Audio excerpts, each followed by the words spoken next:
خدمت کرنی ہے, مجھے اپنی ماں کی آنکھوں کی ٹھنڈک بننا ہے, تب جا کر اس کے قدموں میں مجھے جنت ملے. اگر دینی تربیت اپنے بچوں کی دی ہوتی, اگر دینی تربیت کی خاطر توجہ کی ہوتی, دینی تربیت کی خاطر مال خرچ کیا ہوتا, آج کے اس بچے کو آپ اس حال میں نہیں پاتے کہ وہ چرس پیا ہوا, ہیروئن استعمال کیا ہوا, شراب پیا ہوا گھر آئے اور اپنے باپ کو دھکے دے, اس کو گالیاں دے. اس بچے کو جب تعلیم دی جاتی, اس کی تربیت کی جاتی اور اس کے ذہن میں, اس کے قلب میں اس بات کو بٹھایا جاتا کہ تیرا باپ جنت کا دروازہ ہے, تو چاہے تو اس دروازے سے داخل ہو سکتا اپنے باپ کی خدمت کر کے, اور تو چاہے اپنے باپ کو فراموش کر کے, اس کی نافرمانیاں کر کے اپنے لیے جنت کا دروازہ بند کر سکتا. تباہی اور بربادی ہے ہر طرف, بے حیائی,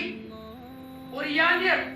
بے روی کے سیلاب امڑ آئے ہماری بستیوں میں, ہمارے کالجوں پر, ہمارے سکولوں میں یلغار ہے تہذیب کی, جہاں پر بچوں کے عقیدوں کو مسخ کیا جا رہا ہے, ان کی حیا کو چھینا جا رہا ہے, ان کو دین بیزار بنایا جا رہا ہے, ان کو شرک کی طرف دھکیلا جا رہا ہے, ہانکا جا رہا ہے.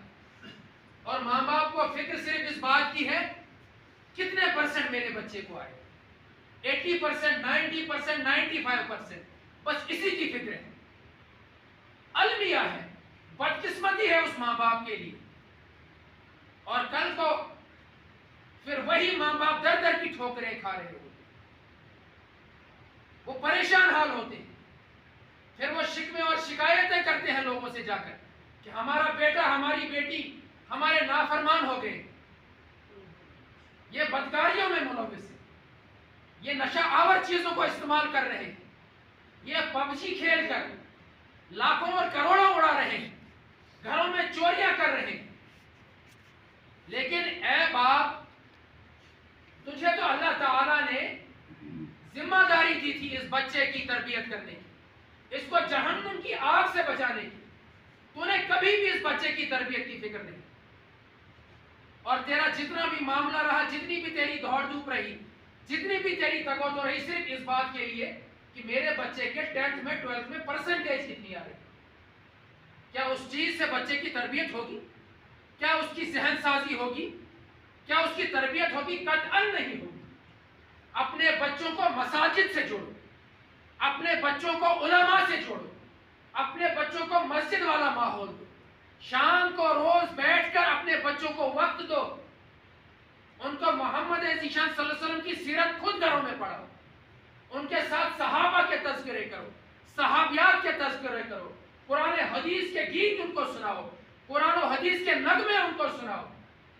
محمد ذیشان صلی اللہ علیہ وسلم کی تعریفیں اپنے گھروں میں کرو, اللہ تعالیٰ کی پاکی, اللہ تعالیٰ کی بڑائی, اللہ تعالیٰ کی عظمت ان کے دلوں میں بٹھاؤ. روز ہم سنتے ہیں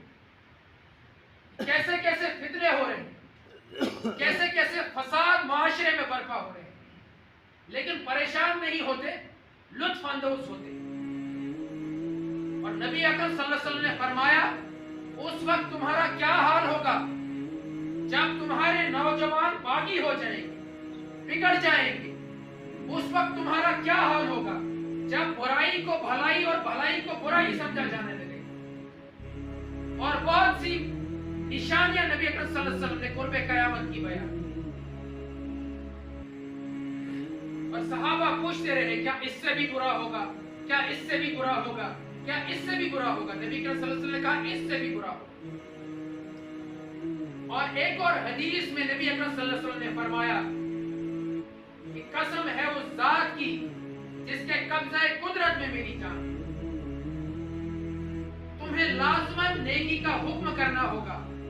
بھلائی کا حکم کرنا ہوگا اور برائی سے روکنا ہوگا.